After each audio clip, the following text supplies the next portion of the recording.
Hello student, computer for quant channel में आपका हार्दिक स्वागत है। आशा करती हूँ मेरा पढ़ाया हुआ आपको समझ में आ रहा होगा। तो आज हम पढ़ेंगे शिक्षक, अधिगम, सहायक सामग्री। यानी शिक्षण में जो काम आने वाली जो सामग्री होती है, यानी शिक्षण कार्य में अधिगम को और अच्छा करने के लिए जो सहायक सामग्री होती है वो कहलाती है शिक्षण अधिगम सहायक सामग्री। ऐसी अधिगम उत्प्रेरक सहायक सामग्री जो शिक्षक की किसी विषय वस्तु को बालकों तक संप्रेषण करने में यानी ऐसी अधिगम उत्प्रेरक सामग्री यानी जो सामग्रियां होती है क्या होती है, उत्प्रेरित करती है। मतलब बच्चों में क्या करती है, रुचि को उत्प्रेरित करती है। जो शिक्षक की किसी विषय वस्तु को बालकों तक संप्रेषण करने में, मतलब बालक उसे समझ पाए, अवधारणा को स्पष्ट करने में, मतलब बालक उसे रुचि के साथ समझ पाए, तथा शिक्षण अधिगम प्रक्रिया को प्रभावशाली बनाने में, टीचर जो पढ़ा रहा है उसे प्रभावशाली बनाने में अध्यापक की सहायता करती है। साथ ही संपूर्ण प्रक्रिया को रोचक बनाती है। यानी जो शिक्षण सहायक सामग्री होती है ये शिक्षण प्रक्रिया को क्या करती है, रोचक बनाती है। उन्हें शिक्षण अधिगम सहायक सामग्री कहा जाता है।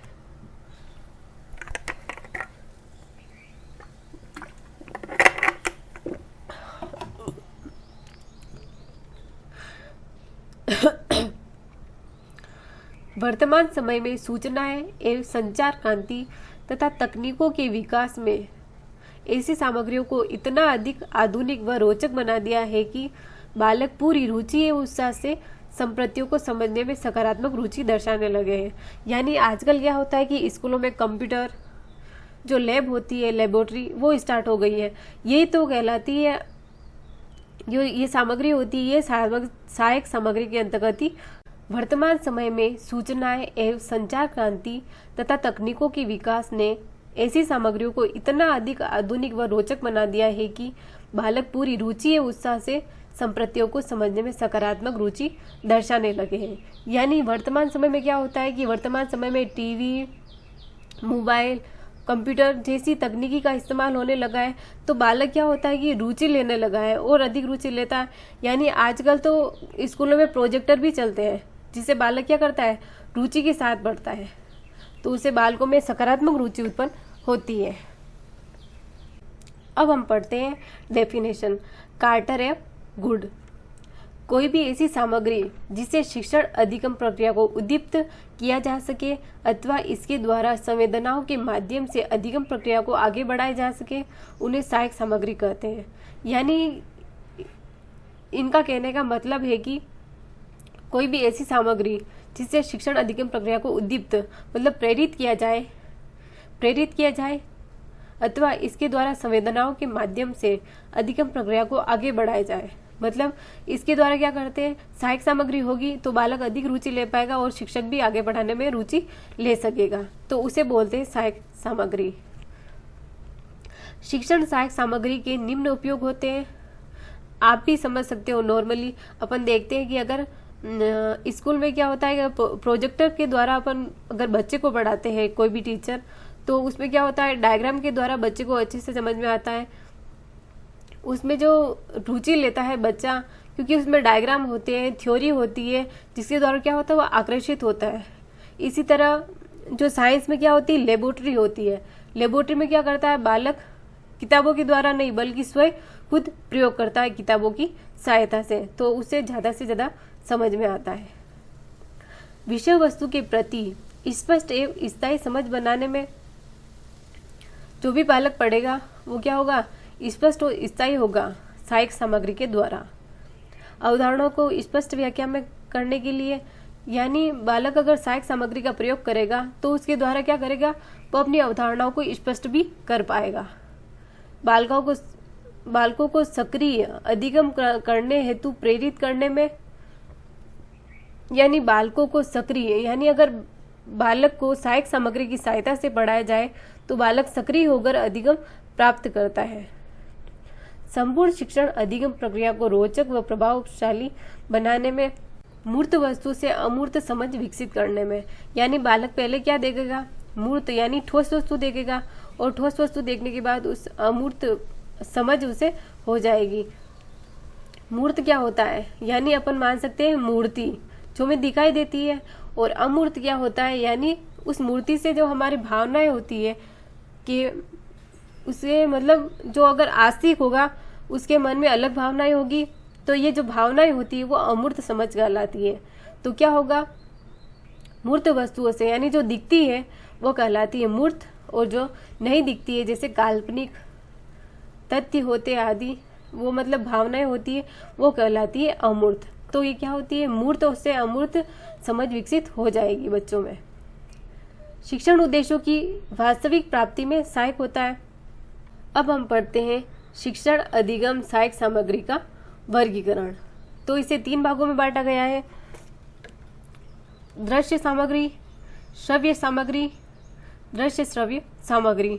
अगर अपन नॉर्मली अपन देखें शिक्षण अधिगम सहायक सामग्री, तो सामान्य कक्षा में अपन देख सकते हैं कि जो शिक्षण सहायक सामग्री होती है chalk board, black board, white board, pen जिसे चलाया जाता है, तो ये सारी जो सामग्रियाँ होती है जिसे ग्लोब होता है, मानचित्र होता है, ये सारी शिक्षण अधिगम सहायक सामग्रियाँ कहलाती है, जिसे अपन ने 3 भागों में बांटा है। तो दृश्य सामग्री जो हमें दिखाई देती है, चार्ट, मॉडल, नक्शे, ग्राफ, जिसे अपन देख सकते हैं। इन जो सहायक सामग्री होती है इन्हें हम देखकर क्या करते हैं, इन्हें बच्चों के सहायक सामग्री के रूप में उपयोग लेते हैं। तो मॉडल, नक्शे, graph, geo board, abacus, slide, project, epidiascope, OHP, शिरोपरि, प्रक्षेपक, ओवरहेड प्रोजेक्टर बोलते हैं इसे, bulletin board, flannel board, hologram, diagram, जो 3D डायग्राम होता है उसे होलोग्राम बोलते हैं, और 3D मॉडल होता है उसे डायोग्राम बोलते हैं। प्रत्यक्ष सामग्री जो हमें दिखाई देती है, मुद्रित सामग्री, मैजिक लालटेन, शामपट। दूसरी होती है श्रव्य सामग्री, जिसकी सहायता से अपन सुनकर क्या करते हैं, ज्ञान प्राप्त करते हैं। दृश्य सामग्री में क्या करते हैं, अपन देखकर ज्ञान प्राप्त करते हैं, और श्रव्य सामग्री में सुनकर ज्ञान प्राप्त करते हैं, जैसे radio, tape recorder, gramophone, Linguaphone और ट्रांजिस्टर। टेप रिकॉर्डर होगा तो उसकी सहायता से अपन क्या करते हैं कि रेडियो में कोई भी चैनल चल रहा होगा तो काम के चक्कर में अपन सुन नहीं पाते हैं, तो हम क्या करते हैं, टेप रिकॉर्डर की सहायता से उसे रिकॉर्ड कर लेते हैं और अपन किसी भी टाइम को उसे सुन सकते हैं। तो इससे क्या होगा, उसकी जो समय सीमा होगी वो समाप्त हो जाएगी, कि जरूरी नहीं कि अपन उसी टाइम को रेडियो सुने, यानी जो रेडियो का जो टाइम होता है वो फिक्स होता है, तो उस टाइम को अपन सुन नहीं सकते। तो उसके बाद हम क्या करते हैं, टेप रिकॉर्डर की सहायता से उसे रिकॉर्ड करके रेडियो की समय सीमा को ही समाप्त कर देते हैं। और इसी तरह जो ट्रांजिस्टर होता है, इसमें क्या होता है, प्रसारण सीमा को अपन समाप्त कर देते हैं। इन दोनों में यही अंतर होता है जो कि एग्जाम में आता है। तीसरा होता है दृश्य प्लस श्रव्य, यानी ये जो सामग्री होती है इसे हम देखकर ज्ञान प्राप्त करते हैं, श्रव्य सामग्री सुनकर ज्ञान प्राप्त करते हैं, और दृश्य तथा श्रव्य देखकर और सुनकर अपन ज्ञान प्राप्त करते हैं। इसमें पहला आता है टेलीविजन, जिसे अपन देख भी सकते हैं और सुन भी सकते हैं। सिनेमा, कंप्यूटर, वृत्त चित्र यानी डॉक्यूमेंट्री, मतलब छोटी जो फिल्म होती है उसे कहते हैं वृत्त चित्र। कठपुतली, जो अपन देखते भी है और सुनते भी है। तो इन सहायक सामग्रियों की विस्तृत से जानकारी प्राप्त करते हैं। सबसे पहला होता है श्यामपट। श्यामपट पर क्या करते हैं, अपन लिखते हैं, तो ये क्या होती है, दृश्य सामग्री होती है। इसे सुना नहीं जा सकता, तो इसे दृश्य सामग्री के अंतर्गत रखा गया है। दूसरा होता है चार्ट, शिक्षण प्रक्रिया का कंकाल कहते हैं। ये होती है इम्पोर्टेंट लाइन। तो यह होता है शिक्षण प्रक्रिया का कंकाल। विभिन्न गणितीय संप्रतियों में तुलना का श्रेष्ठ साधन माना जाता है। यानी चार्ट के द्वारा हम कंप्यूटर के विभिन्न भागों को प्रदर्शित कर सकते हैं डायग्राम के द्वारा। अब आता है मॉडल। मॉडल क्या होता है? प्रतिमूर्ति।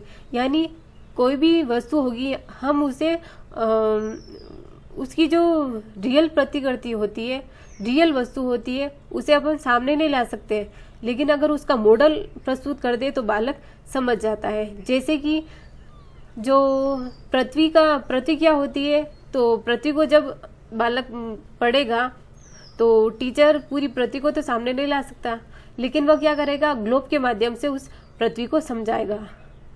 जब संप्रत्यय से जुड़ी वास्तविक वस्तु का कक्षा में प्रस्तुतिकरण संभव ना हो तो उसकी प्रतिकृति यानी जो उसकी नकल होती है को प्रस्तुत किया जाता है, उसे मॉडल कहते हैं। यानी ओरिजिनल वस्तु को सामने नहीं ला सकते, लेकिन उसका मॉडल सामने लेके आते हैं। छोटा रूप होता है। ग्लोब, पिरामिड, प्रिज्म, ठोस आकृतियां आदि।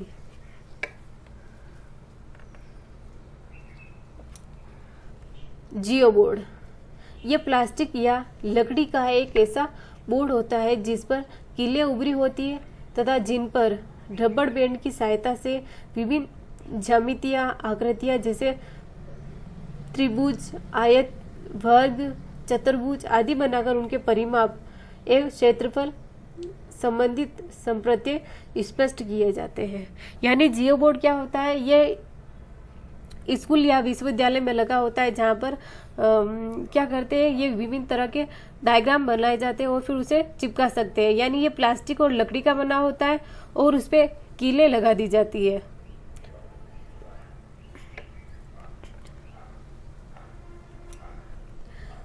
अबेकस, इसे गिनतारा भी कहते हैं। ये प्राचीन यंत्र है जो कि अब नहीं चलता है, जिसका आविष्कार चीन में हुआ है।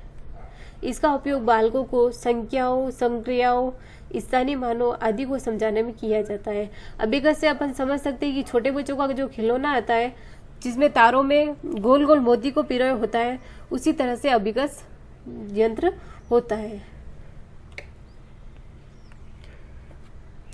मैजिक लालटेन, यह प्रोजेक्टर से पहले का यंत्र है जिसका उपयोग स्लाइडों के प्रदर्शन में किया जाता है।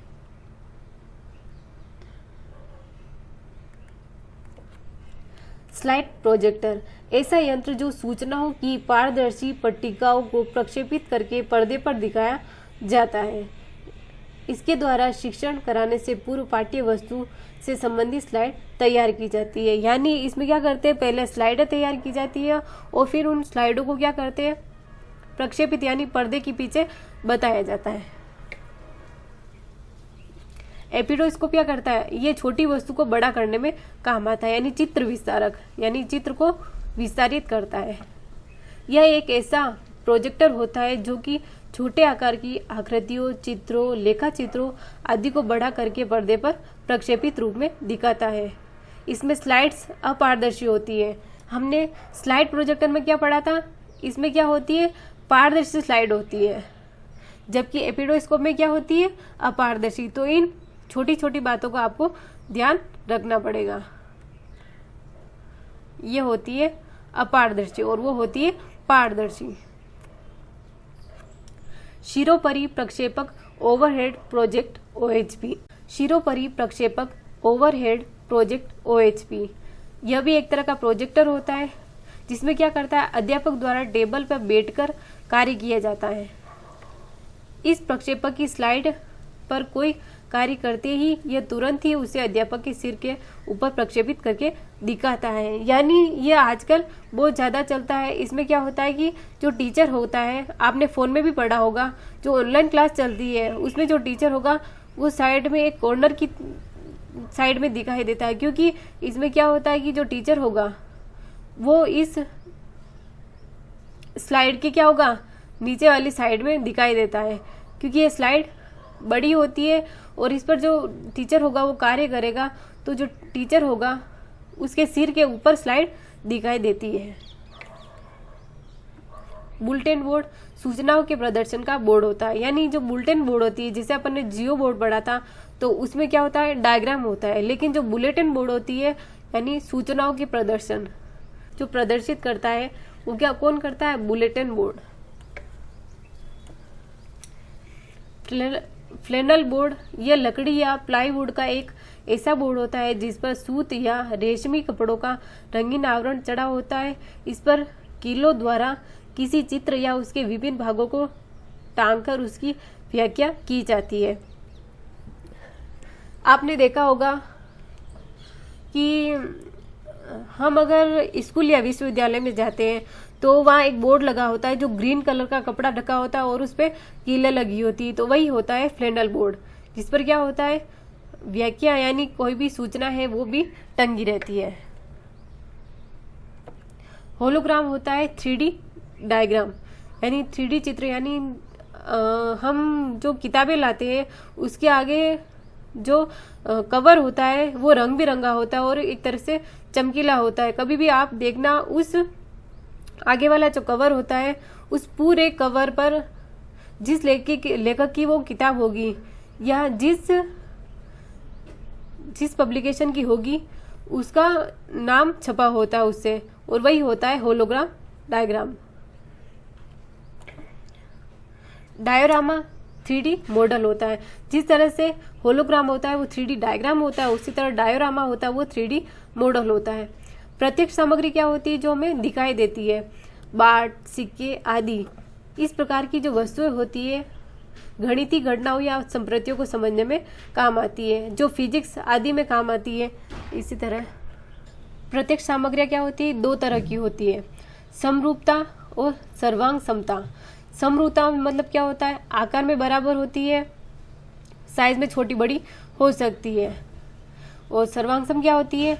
आकृति व आकार दोनों ही बराबर होते हैं। यानी आप देख सकते हो ये डिब्बा बना हुआ है, इसका आकार भी चारभुजाकार है यानी चतुर्भुजाकार होता है, और इसका जो आकृति होती है आकृति भी बराबर है और इसका आकार भी बराबर है। इसी तरह इसमें क्या होता है? जो आकार होगा वो क्या होगा? आकार तो बराबर होगा, लेकिन इसकी जो आकृति होगी वो साइज क्या होगी? छोटी बड़ी होगी। यानी ये देखो इस तरह से होती है। लिंग्वाफोन यह एक ऐसा स्वर यंत्र है जो भाषाई उच्चारण सीखने में सहायता करता है। वृत्त चित्र यानी श्रव्य दृश्य, इसे हम सुन भी सकते हैं और देख भी सकते हैं। यह लघु अवधि प्राय 30 से 45 मिनट की एक फिल्म होती है जो किसी विशेष मुद्दे या घटना संदेश को दृष्टिगत रखकर बनाई जाती है। आजकल तो ये नॉर्मली चलता है, यानी शॉर्ट बनाते हैं, उसी तरह से की ये फिल्म होती है जिसमें अपन देख भी सकते हो सुन भी सकते हो, यानी इसमें किसी मुद्दे को या किसी घटना को लेकर बनाया जाता है। अब हम पढ़ेंगे अनुभव आधारित शिक्षण अधिगम सामग्री। इसके अंतर्गत वे समस्त तरीके या उपाय होते हैं जिनके द्वारा प्रत्यक्ष अनुभव करके अधिगम किया जाता है। जिन्हें हम स्वयं अनुभव करते हैं वो कहलाती है प्रत्यक्ष अनुभव सामग्री। भ्रमण, पर्वतारोहण, नौकायन यानी नाव में तैरना, स्काउटिंग आदि, यह जो सामग्री होती है जिन्हें हम खुद अनुभव करते हैं और यह बहुत ही उपयोगी होती है। इसके द्वारा हमें ऐसा ज्ञान प्राप्त होता है जो स्थायी होता है। प्रक्षेपण के आधार पर सहायक सामग्रियां 2 प्रकार की होती है। यानी प्रक्षेपण क्या होता है कि प्रक्षेपण ऐसी सामग्रियां होती है कि कुछ होती सामग्रियां तकनीकी होती है जिसमें मशीनी काम आती है, और ऐसी सामग्रियां जिसमें मशीनी काम नहीं आती है तो वो प्रक्षेपण कहलाता है। इसके आधार पर 2 प्रकार की होती है, प्रक्षेपित और अप्रक्षेपित। पहली होती है अप्रक्षेपित, वे सभी सामग्रियां जिन्हें बिना किसी विशेष युक्ति, उपाय, यंत्र के कक्षा के सीधे ही उपयोग में लिया जाता है। यानी इसमें कोई यंत्र उपयोग नहीं होता है। जैसे कि अपन देखते हैं बोर्ड में कोई यंत्र नहीं लगा होता है नॉर्मली, और चार्ट भी किसी यंत्र के द्वारा नहीं चलता है, ना ही कोई स्विच ऑन करना पड़ता है। नक्शे, graph, model, bulletin board, flannel board प्रत्यक्ष वस्तु है। इसी तरह अपन देखते हैं प्रक्षेपित, इसमें क्या होता है कोई यंत्र काम में आता है, और अप्रक्षेपित होती है यानी सीधे उपयोग में ली जाती है, और प्रक्षेपित होती है किसी यंत्र की सहायता से चलती है। वे सभी सामग्रियां जिन्हें कक्षा में विशेष युक्तियों यंत्रों की सहायता से प्रस्तुत किया जाता है, जैसे कि स्लाइड प्रोजेक्टर जो सूचनाओं को प्रक्षेपित यानी पर्दे पर प्रक्षेपित करता है, जिसमें स्लाइड प्रोजेक्टर, एपिडोस्कोप जो छोटे को बड़ा करता है, OHP जिसमें टीचर नीचे रहता है और उसके ऊपर स्लाइड दिखती है, और कंप्यूटर आदि। Thank you.